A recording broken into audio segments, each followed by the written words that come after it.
Sure. what are the key rooms that are really important to stage when you don't really have anything to stage with, but you just want to rearrange and make it look great? Kitchen, Okay. living room, master bedroom. If there's an ensuite off that master bedroom, those are really the key The main areas. three.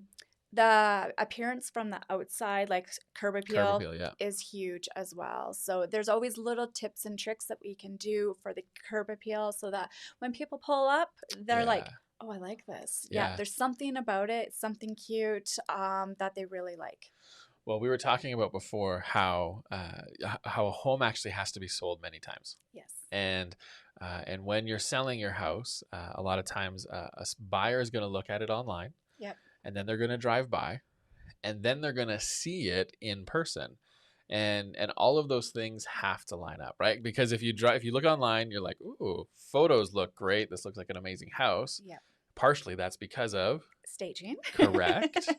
And then they got to drive by, and it's because they're checking out to see if there's like creepy neighbors, weird angles, weird location, right? Exactly.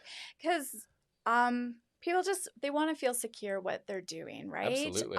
And we're on now, especially over COVID, everything is so much online. Yeah. They're really checking it out, but people do want to make sure that they're actually seeing what they're getting in the photos too. Yeah. So staging is just so important.